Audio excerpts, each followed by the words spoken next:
Depression এখন একটা মারাত্মক সমস্যা, সেখান থেকে কিভাবে ফিরে আসা যায় তা নিজে এক্সপিরিয়েন্স করেছে। It's a very prominent issue actually modern ডেতে। অ্যাকচুয়ালি আমরা ভাবি যে আমাদের শরীর খারাপ হলে ডক্টর দেখাতে আমরা যেতে পারি যদি আমাদের শরীরের প্রবলেম হয়, কিন্তু যখন সেই কথাটা মনের দিক থেকে আসে না, যে আমাদের মন খারাপ, অনেক দিন ধরে হয়তো মন খারাপ, আমাদের কিছু করতে ভালো লাগছে না, সেই জায়গাটার জন্য আমরা কখনো গুরুত্ব দিই না, আমরা সেই জায়গাটাকে কাটিয়ে আসারও চেষ্টা করি না। এটা অনেকের লাইফে অনেক কারণে হয়। আমার নিজের লাইফে আমি যেটা এক্সপিরিয়েন্স করেছি, এটা হয়তো আমার বয়সে আরও অনেক স্টুডেন্টরাই এক্সপিরিয়েন্স করে। আমার মেন প্রবলেম শুরু হয়েছিল, আমি ক্লাসে খুব ভালো স্টুডেন্ট ছিলাম, অলওয়েজ টপ করতাম। 11-12-এ ওঠার পরে বায়োলজির দিকে ন্যাকটা একটু বেশি ছিল। মেডিকেল লাইনে যেতে চেয়েছিলাম, বাট সেটা হয়ে ওঠেনি। মানে সে বছর আমার র্যাঙ্ক এমন কিছু ভালো আসেনি, বাট আমার মনে তখন খুব জোর ছিল যে আমি 1 বছর গ্যাপ দেবো, দেন ট্রাই করব। কিন্তু 1 বছর আমি কলকাতাতেই তখন কোচিং নিয়েছি। কোচিং নেওয়ার পরেও আমি সেই বছর আমার র্যাঙ্ক খুব একটা ভালো হয়নি, মেবি আমার কোথাও কমতি ছিল।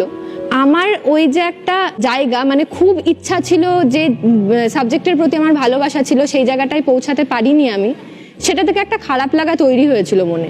তাছাড়া যখন আমার ফ্রেন্ডরা বাকিরা সবাই কলেজ লাইফ স্টার্ট করে দিয়েছে, তো তাদেরকে যখন দেখতাম, অনেকেই হয়তো আশেপাশে বলতো যে কি হলো 1 বছর ওয়েস্ট করে। তুমি বোঝো কি করে যে ডিপ্রেশন হচ্ছে?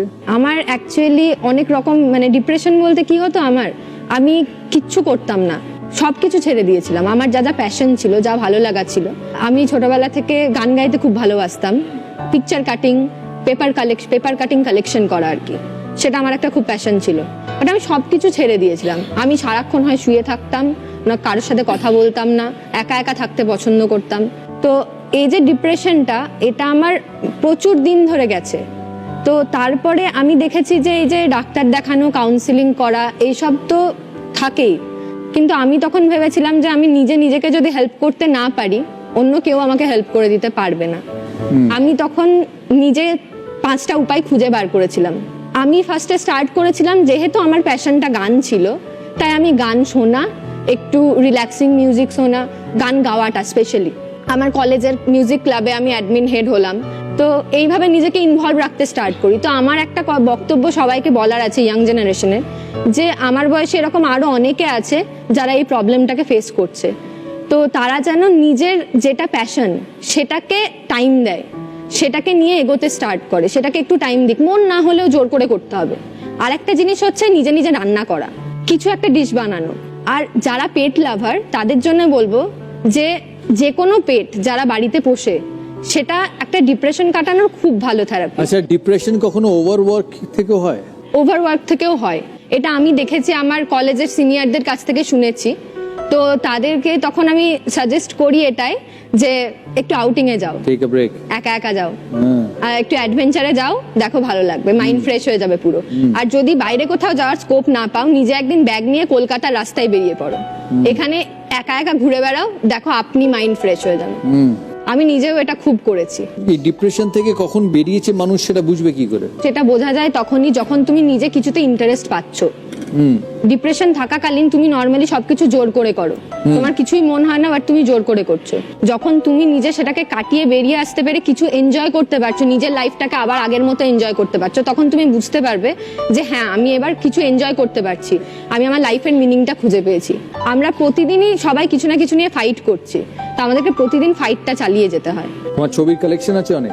হ্যাঁ, আমি ওটা দেখাতে চাই তোমাকে। দেখি।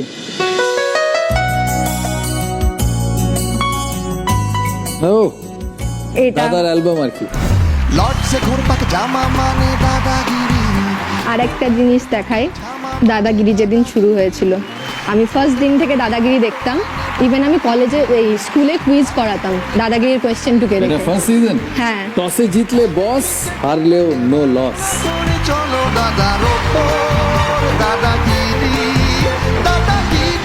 তা তুমি ডিপ্রেশন থেকে বেরিয়েছো কবে, বুঝলে কি করে? যখন তোমার আবার কাজ করার ইচ্ছে হলো? হ্যাঁ, কাজ করার বলতে আমি বিভিন্নভাবে নিজেকে ইনভলভ রাখি। এখন মানে আমি কলেজের, যেমন আমাদের মিউজিক ক্লাবের অ্যাডমিন হেড, আমি বিভিন্ন প্রোগ্রাম অর্গানাইজ করি, ইভেন আমি ওখানে পার্টিসিপেটও করি মাঝে মাঝে। আর তাছাড়া তো একটু মডেলিং করি মাঝে মাঝে। আর ওই ফটো তুলতে ভালোবাসি, ঘুরতে ভালোবাসি, এখন আবার বন্ধু বান্ধবের সাথে ঘুরতে যাই। আচ্ছা, আমি তো এত কিছু আজকে বললাম তোমাকে, তো তোমার কাছ থেকে আমার একটা টিপস নেওয়ার আছে। বলো। আমার রিসেন্টলি একজনকে খুব পছন্দ হয়েছে, মানে আমার আর কি তাকে খুব ভালো লাগে আমার মনে হয়, বাট আমি কখনো বলে উঠতে পারিনি। আমার মনে হয় তোমার লাইফে একটা সেম ফেজ গেছে, যখন তুমি ডোনা ম্যামকে ভালোবাসতে আর ভালো লেগেছিল বাট বলতে পারোনি, রাইট? তো কি করে প্রসিড করেছিলে তারপরে? আরে ডোনা ম্যামকে যেদিন ভালো লেগেছিল বলে দিয়েছিলাম। যেদিন ভালো লেগেছিল সেদিনই? আমি বলিনি যে তখন ছোট, আচ্ছা, তখন বলিনি, তখন আগে কি হবে কে জানতো, কিন্তু ভাল লাগেও বলেছিলাম। তারপরে কত লোককে ভাল লেগেছে বলিনি তো।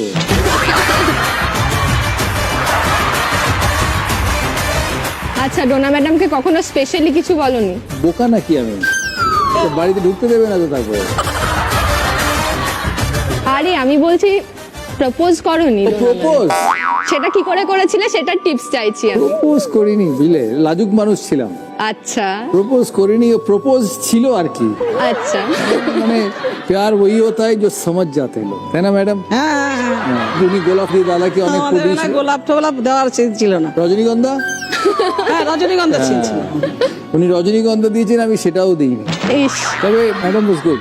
আমি এটা নিয়ে আর কি কনফিউজ, অ্যাপ্রোচটা করতে পারি না। বেশি দেরি করো না, ওই ভেবে ফেলে রেখো না, কিন্তু যেটা মনে আসবে বলে দেবে। কি ম্যাক্সিমাম বলবে না, আর তো কিছু বলবে না, থানায় পুলিশ তো নিয়ে যাবে। না তো না, ঠিক আছে না। না তো না হয় না মহারাজ, হৃদয় ভেঙে চুরমার হয়ে যায়। কোথাও ব্যথা ছিল কোনোদিন? না না না না, আমার ছিল। তাহলে আরে ম্যাডাম এই বয়সে ভাঙে না। ও, তা হতে পারে। ডাক্তারবাবু হাসছে দেখুন। ফাঁসি তো ফাঁসি। হাসি তো ফাঁসি। হাসি তো ফাঁসি আছে, এবার আর কি ফাঁসবে? কেন, বয়সের সঙ্গে কি আছে? প্রেমেরও কোনো সময়সীমা নেই, বয়স নেই, কিচ্ছু নেই। বাড়িতে বউ আছে, এই কথা যে শুনতে পাচ্ছে।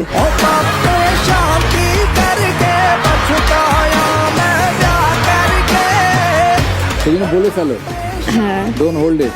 ঠিক আছে, কেস হলে ভালো, না হলেও ভালো। ওকে।